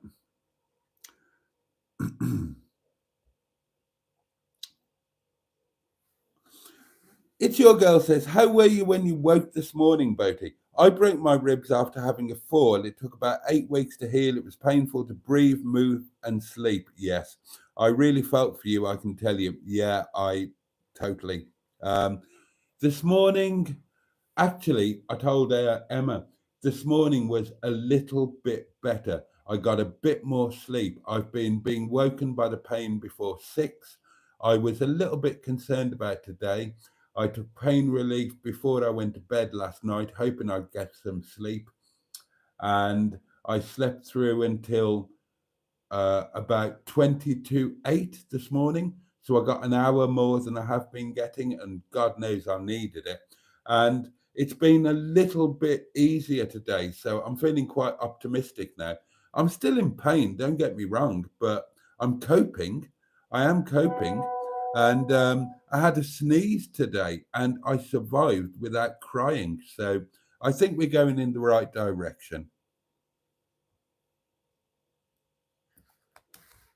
Good evening, Mr. Boaty.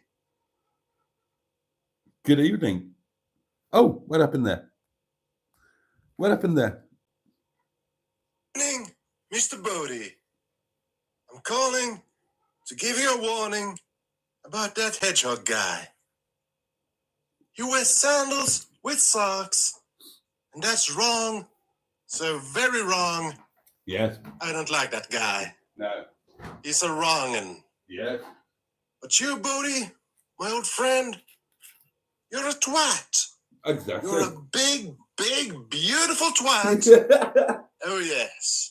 Oh, yes. So, have a great continued evening, the greatest ever, and remember, God bless Boaty's world.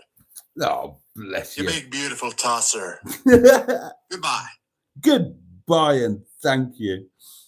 Oh, dear, oh, dear, oh, dear.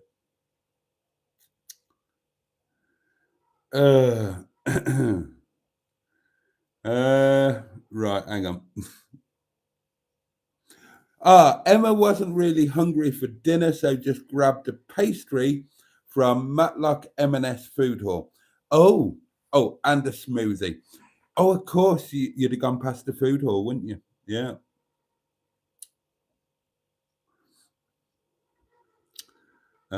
Oh, gosh, have we got 58 likes? That's very kind. You ate late, Boaty, says Jonathan Fletcher. What time do you go to bed? I don't know, about sometime between 1 and 2 normally.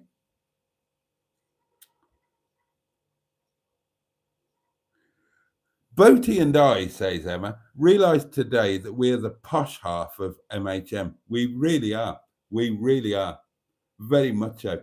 And I think we need to take the lead in MHM, Emma, and, make sure that MHM operate according to our somewhat elevated standards.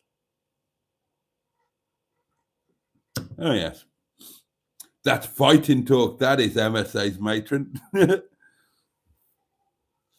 Still no clarification on Nettie, says JB2. Surely Nettie is worth more than the 307, says All Things Alex. Will there be cash back your way? He's swerving the Nettie question, says Vicky B. Good evening to you. Yeah, we'll have the argument on the live stream at the next MHM meetup. Soon, says Matron. Yeah, 2 weeks today, indeed. Right, yeah, I'm looking forward. Oh, God, I'm so looking forward to that. Right, let's... Boaty's getting rid of Nettie. Like his women, he's only been in her twice.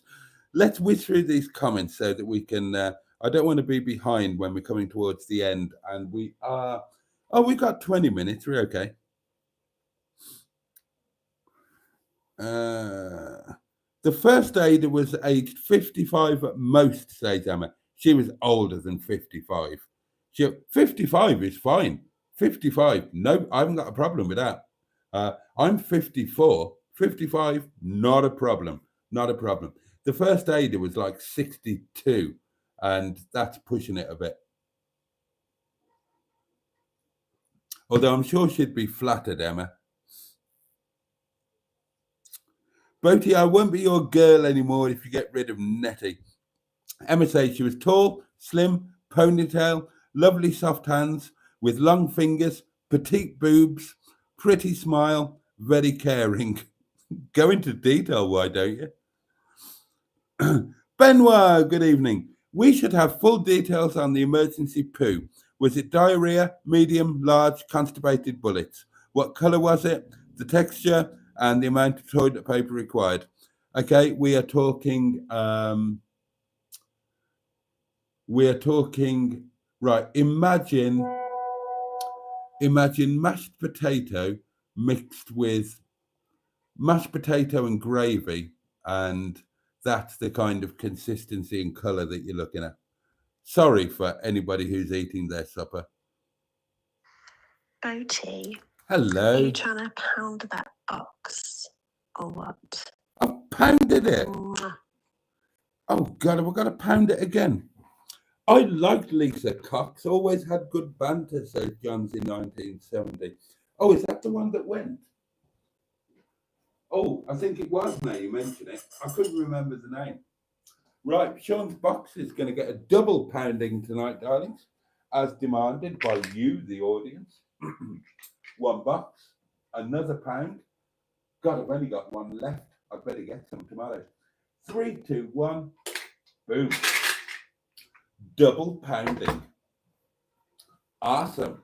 Totally awesome. Right, let's catch up with these comments. Oh, God, I've got Angie's boobs. They keep looking at me. They follow me around the room.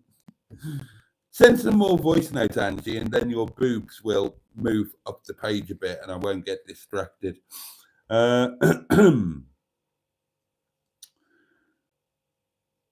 Yes, Height of Abraham, Kegon 1. Hi, posh lady on the telephone, says Benoit. No one is normal here, says JB71. That was a treat, Jen, says Peter P. Whoever does the Donald needs their own channel, says JB2, and I would agree with that, actually. I need to go back and see Matlock Bath, not been in years, says Richard. You do. You all do. How could anyone get bored of Hubnut, asks Emma, who's never watched a single Hubnut video in her life.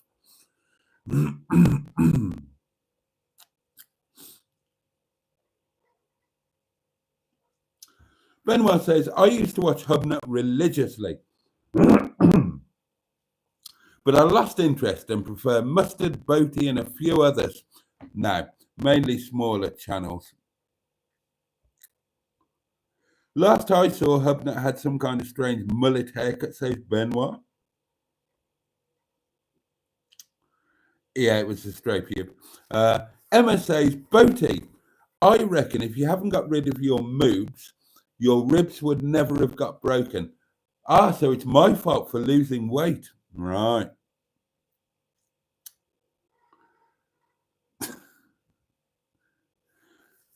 Catching Fake Scammers asks, were you a vocalist in the group, Boaty? I fronted a Neil Diamond tribute act.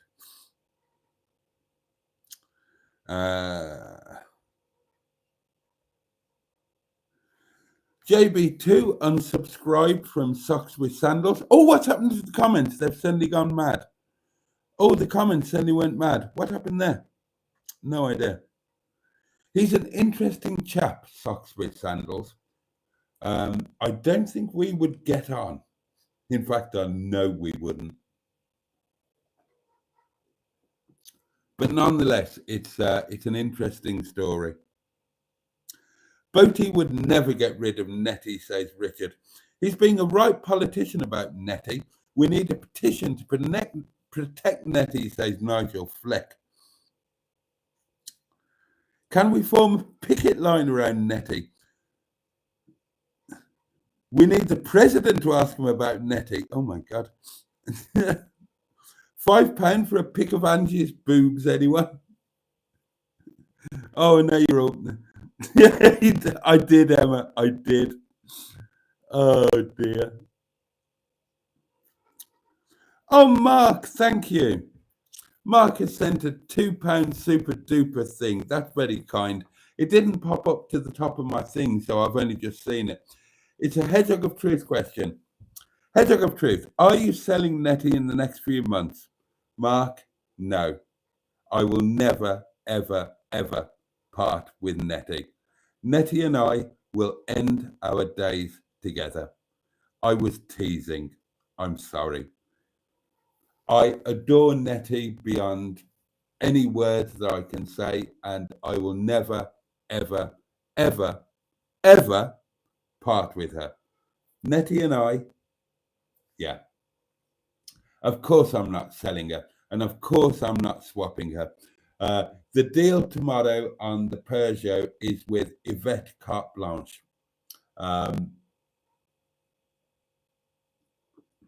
The post I saw on the 307 owners group was the pictures of the car, details of the car, blah blah blah, a selling price. But I would love to swap this for something older, maybe an old Rover or a Ford. And I thought, oh, so yeah. So I messaged the guy, who is a lovely guy. We've been messaging all day.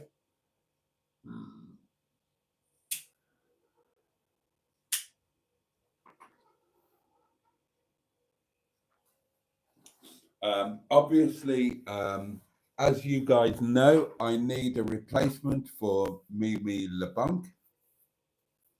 I'd mentioned the 307cc, and I also said that I needed to move on the company cars. So this could be two birds with one stone. Now, I'm fussy about where cars go to. If they're a decent car with a future, an important car, a classic car. And Yvette is...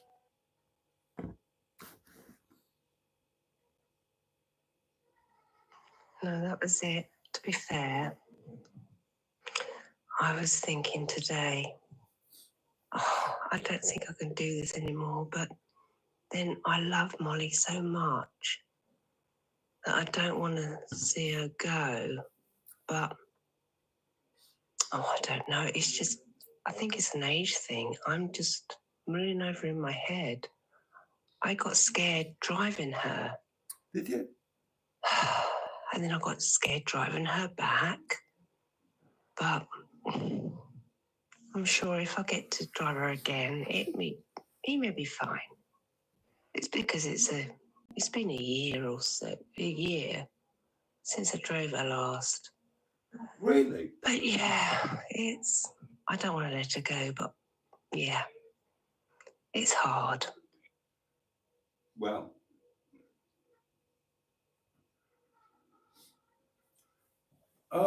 well, bless you. It's kind of not like that with me with Nettie. Nettie is my happy place. I love driving her. She's a bastard to drive. She really is a bastard. Anybody who's driven any old van, or certainly an old Talbot, will know. But she's, at the same time, she's a joy. And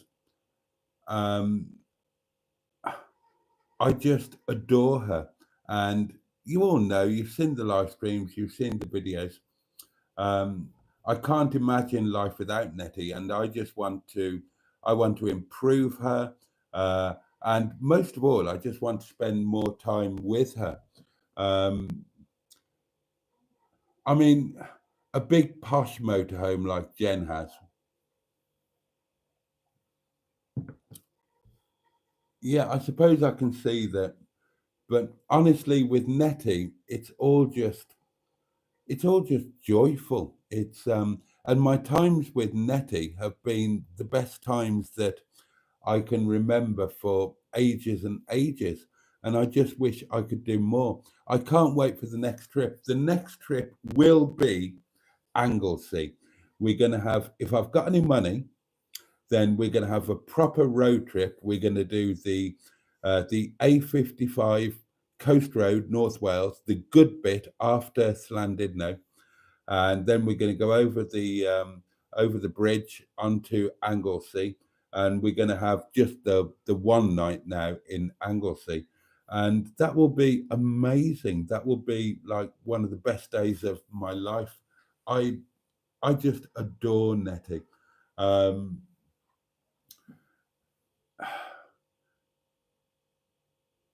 Motorhomes can be. Honestly, if I had a modern one and a posh one, then I don't know if I could be asked with it, because I mean, they're amazing things. They're fabulous, and people love them. But I've spent quite a few nights now on Caravan and Motorhome Club sites, and I see all of these modern motorhomes, and they're wonderful. They're amazing, but they're kind of characterless. They all look like each other. You can't identify one from the other, and they work fabulously, but they just haven't got character. Nettie is an old girl, and she's got character, and that's what I love. And we've just bonded. I will never, ever be parted from Nettie. You heard that here first. And yeah, I would, any Monday that I'm not away in her kind of hurts me a bit, because I think that it's a wasted Monday. I love my motorhome Mondays, and it wouldn't be the same if it wasn't Nettie. Now, I've got a little dream. It'll never happen. It will never happen, but I have got a little dream of getting another Nettie. If I won the lottery, this is what I'd do. I love the age, the character, blah, blah, blah. And I love, now, Nettie is a Talbot Express highwayman, and she's a motorhome. So she is a coach-built body on the Talbot Express chassis platform. I also love the Talbot Express camper vans, which are, which are smaller, and they are converted Talbot Express vans rather than a coach-built motorhome body on the thing. If I won the lottery, I'd have one of those as well. And Nettie would be the posh motorhome for going to the sites and having the microwave and the nice dinner service, and the posh toaster and the coffee machine and all of that. And then I'd have the little sister, which would be set up for fully off grid with solar and everything that you need for off grid. And I'd have the two of them. That would be a dream. Won't ever happen, but yeah. So even if I won the lottery, millions of pounds, then that's what would happen. Nettie would still be, I'd still be going away in Nettie. She is, she's just utterly fabulous, and I just adore her. And she's totally, totally my happy place. And this year with Nettie has just been amazing. It's been kind of an eye-opener, and I've loved doing the sites with her. I've loved doing the off-grid stuff with her, and I just want more. Yeah. But Jen, yeah, I do get where you're coming from. Mr. Boaty. Hello. You ordered another voice note. I did. In order to remove my titillating cleavage. Yes, and they've vision. Pretty much all so gone. Here it is. There's just a bit. Also, I just really hope that the Donald doesn't ring or message you again. Oh. Otherwise, you might need to pound that box for a third time in one night. I can't afford it. Yeah. I've only got £1 left. I need to I need to do something about that tomorrow. What time are we at? Oh my God. Right, we're into the last few minutes, darling. So probably start saying your good night, and I will right, I better whiz through these comments. Who on earth is Socks with Sandals? Another YouTube channel that I found when I was post-accident and not at work and just looking for anything to take my mind off it. JB2 says he's a chap that COVID lockdown screwed over, meaning he had to live in his Peugeot van, and his situation has only got worse. Well, it has. He's currently living in the nearest town to the restaurant in a motorhome like Nettie that the engine is buggered on and lets water in like a bloody shower, and has got no heating. And he's been in that for about 9 or 10 months. Mark says, Boaty, that's a relief. Don't tease again. Hedgehog Truth question, says Finley, why wouldn't you get on with Socks with Sandals? Because he's a conspiracy theorist. And I don't get on with people like that. The people that think that everybody's out to get you and the end of the world is nigh and all of that bollocks. I can't be doing with it. Also, he's a racist, and also he is homophobic. He bangs on about immigrants in the worst way. many people have issues with immigrants, and on some level, that's fine. I'm okay with that. But when you blanket it, then yeah, no, I'm not having that. Don't tar all people with the same brush. I can't be doing with that. And he's homophobic. He's always going on about pufters and this and that. Right? Be secure in your own sexuality. There's right. I happen to be straight. I don't have a problem with gay people. They're just people. My friend, I have gay friends. It doesn't, whether they're gay or straight or bi or whatever, don't give a toss. I don't give a toss. It doesn't matter. They're just people. Again, don't blanket people. Oh, pufters, this, that. I hate that. I hate that. Why else wouldn't I get on with him? Well, have some pride. Have some pride. Now, if you're going to end up living in a broken down motorhome, please God, it never happens to you. Please God, it never happens to me. But if you're going to do that, if that happens to you, you could at least have a tidy motorhome.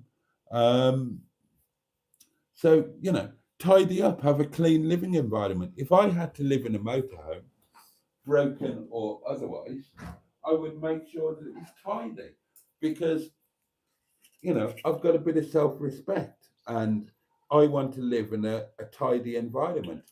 The environment might be crap, but if I'm living in a shit flat in a shithole in somewhere, or a bed sit, or a broken down motorhome, it's going to be tidy. I'm going to have an ordered environment. And certainly if I'm going to make videos, then I'm going to make sure my videos show an ordered environment, because it's just about a bit of pride, isn't it? And finally, if you're going to make a YouTube video, then don't make YouTube videos of you pouring your own piss away that you've peed into a family-sized bottle of something or other. And don't, every time you have a drink, do a close-up of gargling drink in your throat with your manky teeth. I've got worse teeth than he has, well, or no teeth at all.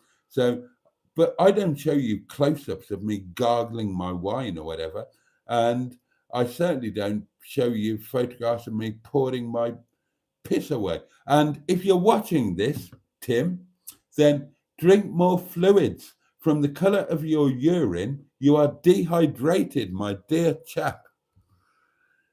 But mostly it's the conspiracy theory stuff that I don't get on with people like that. I don't get on with people like that. It's blaming other people for your inability to, if you have a business fail, then your business has failed. Then don't blame the government. Don't blame conspiracy theories. Our business, my business, our business, when we went into lockdown, we thrived because I thought I knew what was going to happen with the lockdown, and I made adjustments accordingly, and we thrived. We didn't lose a penny over lockdown. Because guess what? I'm smart. Or I can be a little bit smart. Don't blame other people. You have to, if you're going to be in business off your own bat, if you're not going to be an employee, if you're going to float your own boat, then you need to be able to roll with the punches. You need to be able to move with the times. You need to be able to read the situation and deal with it accordingly. And I've got no time for people who just say, oh, everybody's out to get us. The end of the world is nigh. Let's prepare for, it's all bollocks. It's all bollocks, and it's boring, and I can't be arsed with it. And I've got no time for racists, and I've certainly got no time for anybody who is homophobic. And if that makes me unpopular or unwoke or something, I couldn't give a shit, to be completely honest with you. So there you go. I hope that answered that.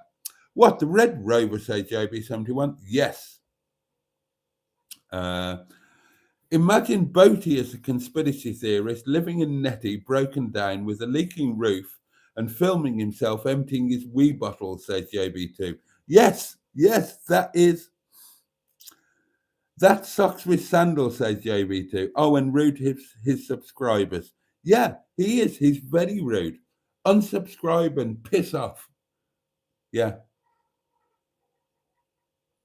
I'll be honest, when I watched the first live stream and then the first video, I thought, you're down the road from the restaurant. I will help you out. I'll bring you food and I'll help you in any way that I can. And then I was broken then. So I had nothing to do but watch some more videos. And I watched some more videos and thought, yeah, I ain't going to help you, son. Good luck.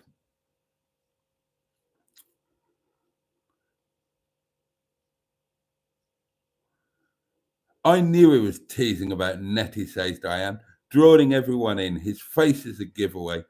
I was looking forward to you doing a Talacra visit. Well, it will happen.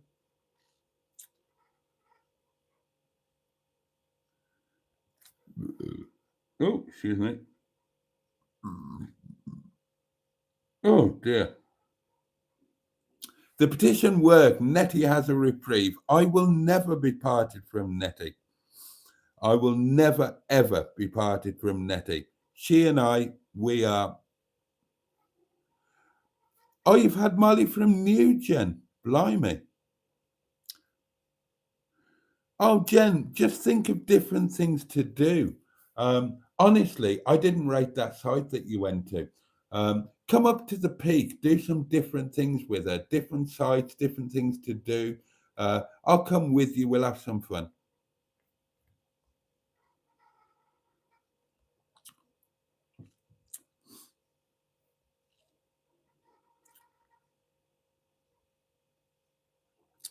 Okay, whizzing through now because it is time to say goodnight.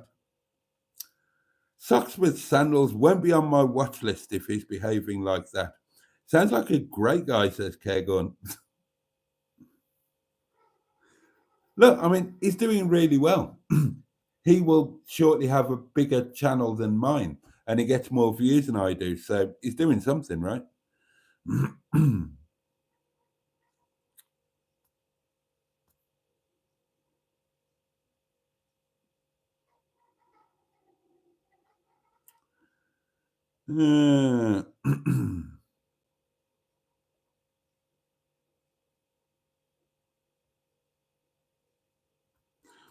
Boaty gets so much joy and pleasure from Nettie, says Richard. Of course he wouldn't sell her.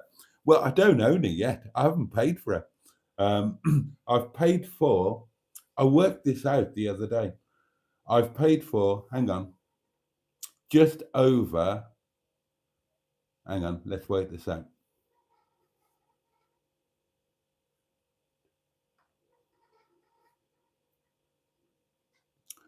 I've paid for just over 5/7 of her so far. So it's not like I even own her properly. But yeah, I'll never be parted. He might make improvements and modifications in the future, but she's a keeper. Yeah, she's going nowhere. She's going nowhere. Not a racist and not homophobic, Boaty, says Mark Prasad. That's a fine accolade for anyone. You're a star. That's why we're all here.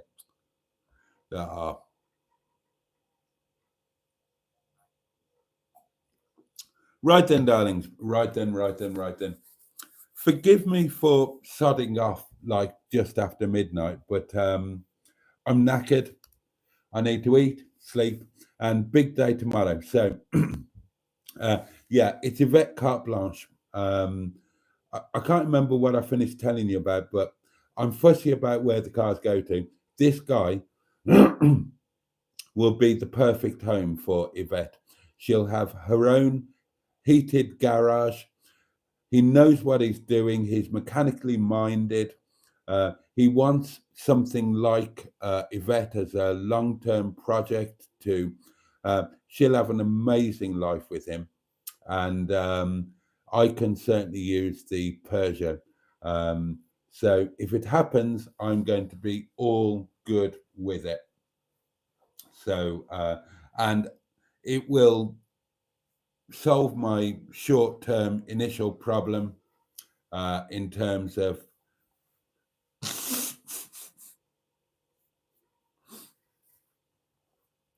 and yeah, it'll mean that one of the company cars is done and dusted, kippers and custard.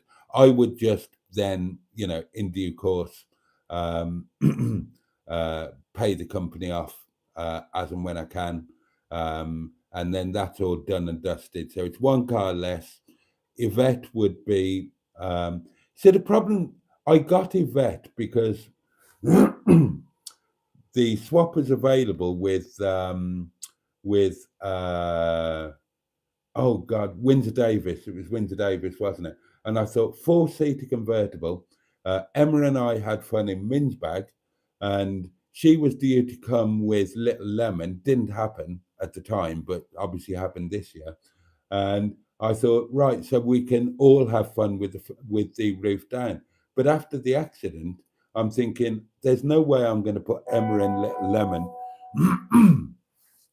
in an old Rover without airbags here, there, and everywhere. So it all just kind of makes sense and works out.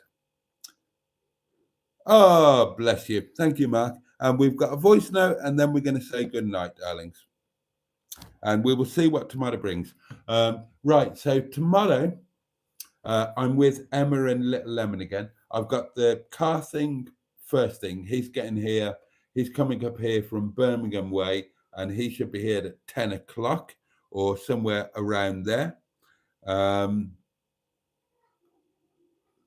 And we'll see what happens there. But from the sound of it, it's likely to all go ahead. And then me and Emma and Little Lemon, we're having a chill out day tomorrow. We're going to have a mooch around Matlock Bath, Matlock, fish and chips somewhere by the river, sausage and chips in my case, of course. And we're just going to have a nice chill out day.